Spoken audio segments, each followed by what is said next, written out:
Alright, so we got a beautiful morning here on Lake Keowee. Filming a different place today. Lake Keowee is an 18,000 acre lake. We're just south of Jocassee, which is the last place we filmed.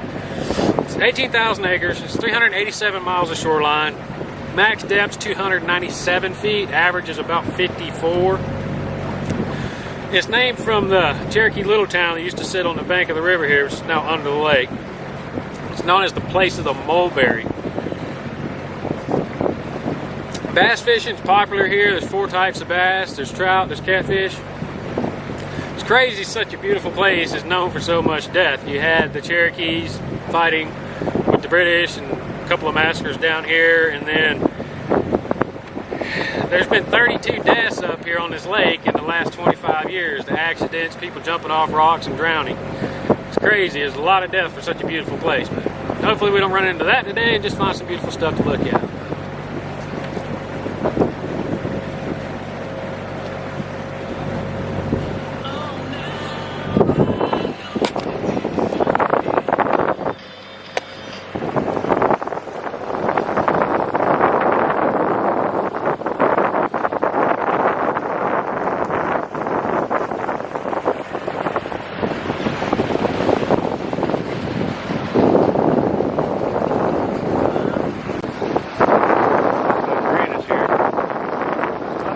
Boats right now, but I'm sure in the summer it fills up.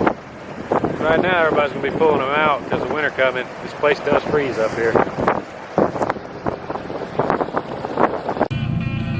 We have arrived. Fort Prince George. Okay, Fort Prince George. This is one of the interesting things I found in this lake. Unfortunately, it's located 120 foot below the lake.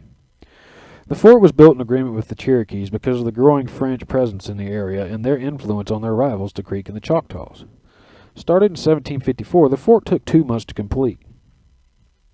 It was built within swivel gun range of the Cherokee Little Town across the river, Keowee, which was the capital of the Cherokee Lower Towns. It was a small fort made from pine logs sunk into the dirt with trenches around it. During heavy rains, the walls and the trenches would collapse. It continuously needed to be rebuilt. It was never a really strong fort. Later, the Cherokee had massacred some settlers up in North Carolina. In December of 1759, captured chiefs and warriors were brought to the fort and held captive to exchange for the 22 Cherokee responsible for that massacre. 2 of the warriors were eventually turned in for 3 chiefs. A few others escaped, but 14 remained, and a treaty was signed acknowledging that they would be held in the fort until the rest of the warriors were turned in. That peace did not hold, though. The Anglo-Cherokee War broke out. The chief asked for a parley with Fort Prince George's commander, Lieutenant Coitmar. As Coitmar approached the river for the meeting, he was ambushed by warriors and killed. The few soldiers remaining inside the fort feared an escape attempt from the captives. As they rushed into him, the first soldier through the door was stabbed to death. The next was wounded. Then the troops opened fire, killing all 14 of the Cherokee captives. From that point on, the fort was attacked on and off for months until Colonel Montgomery was sent to take control of South Carolina. He destroyed the Cherokee Little Town of Estatoee to the southeast, then camped on the hill overlooking the fort on present-day Mile Creek Park. From there, he launched several excursions into Cherokee territory before he was eventually attacked and defeated by the Cherokee and driven into Georgia. Colonel James Grant was sent to settle the Cherokee issue once and for all. He, with 2,600 of his men, camped at Fort Prince George for 10 days, resting and waiting for the wagons to catch up. Along with him were officers Pickens, Marion, and Moultrie, whose names would become legend in this area. Gant eventually gave the order to cross the Keowee River and into the Cherokee territory, eventually arriving at the same place that Montgomery was defeated, and he defeated the Cherokees. On August 30, 1851, the Cherokee met with Grant at the fort, and an informal peace was decided. Later, an official treaty was signed around Charleston. The fort was abandoned in 1768 due to the rising tensions that would lead to the Revolutionary War. The fort became a trading post for some time, and in 1784 the site and 640 acres around it were purchased by William Tate. They were eventually sold to Duke Energy for the lake in 1960. Before the area was flooded, the site was excavated. Many artifacts were found, including some skeletons. Better work, folks.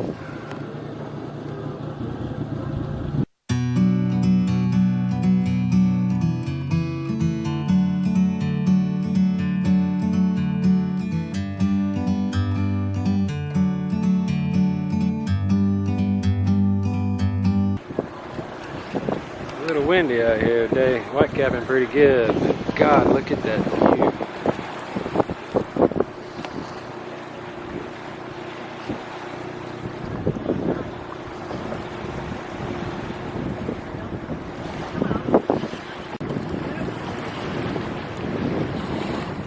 Castle over there.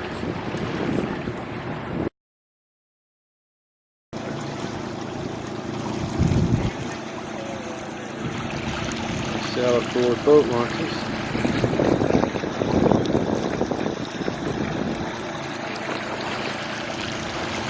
A nice little launch.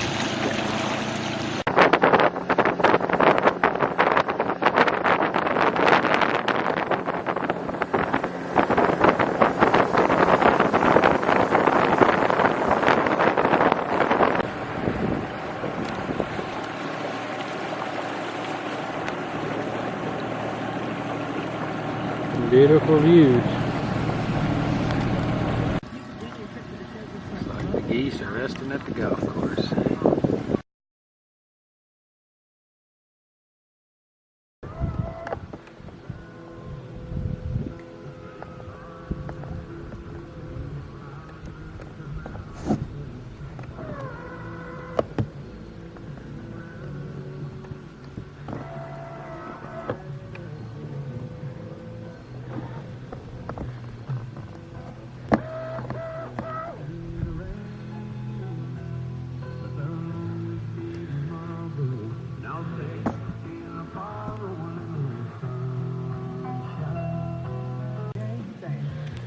Well, this is as far as I can get in this boat. This is where the Estatoee River comes into the lake. Mostly just mud bank. I was hoping to see something more here, but as you can see, it's shallow, just mud. I'm down to where the trolling motor is going to hit now. So. But I got to see it. Made it up to the dam. On the other side of that dam is Lake Keowee, where we did the last videos.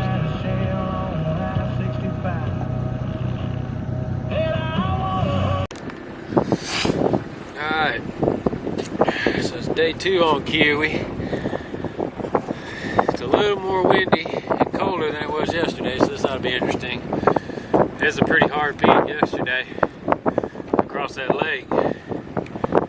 It's got that open fetch, but hopefully, I was hoping the wind was from a different direction today. It would make it a little bit better, but right now I can't quite tell. So, I don't know, hopefully we find something a little more interesting today than we did yesterday. So we'll see.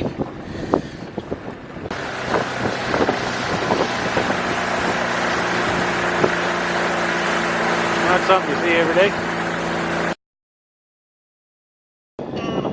Here's the second dam on Keowee. And right over there is the nuclear plant. I did not know there was a nuclear plant here when I moved up here. Apparently there's a pretty cool museum in there though. I haven't been, but my niece has. And that's where we're headed next.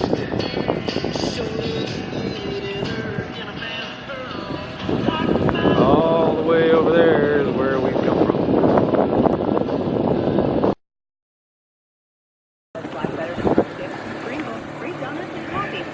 It's Lake Keowee Marina.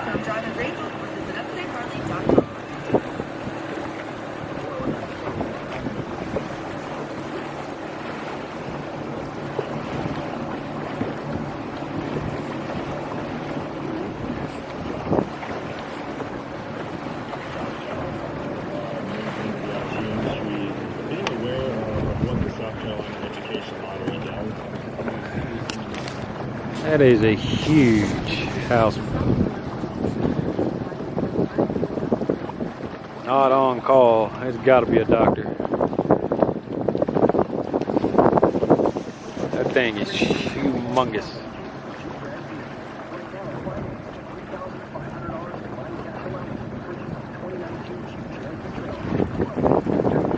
A long way from where we put in it.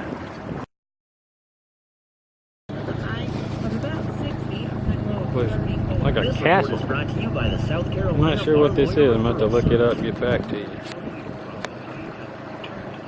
Pretty cool looking though.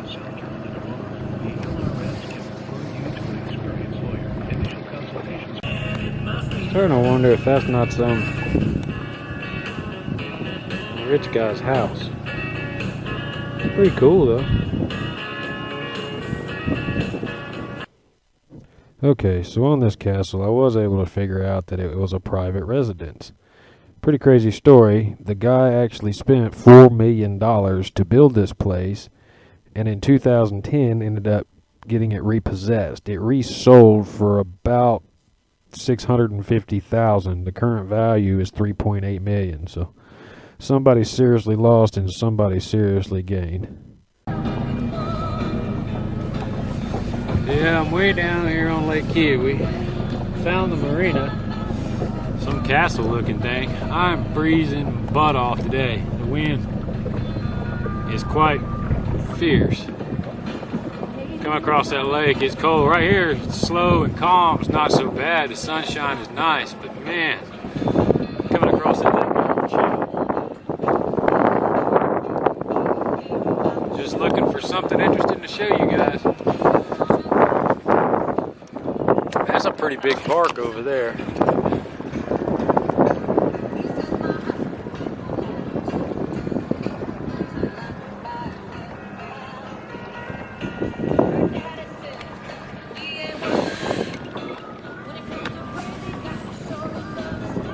But yeah, just looking to see what there is to see. I have to figure out how many miles it was to get here, but it's quite a few.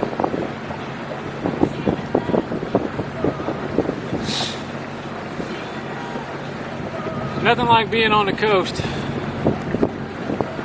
Saw my first sailboat finally. I want to jump on that thing, man. What a perfect day.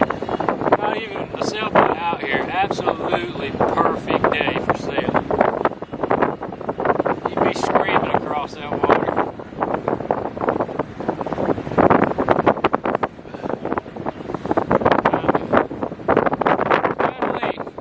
I mean, it's a lake. It's not as interesting at the coast, but be sitting home on the couch, right?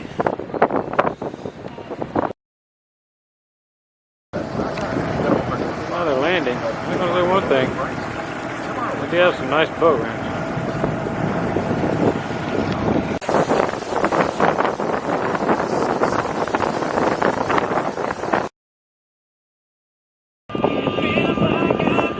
Keowee Key.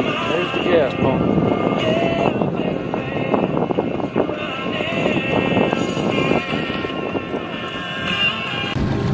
Second sailboat. It is a gorgeous view.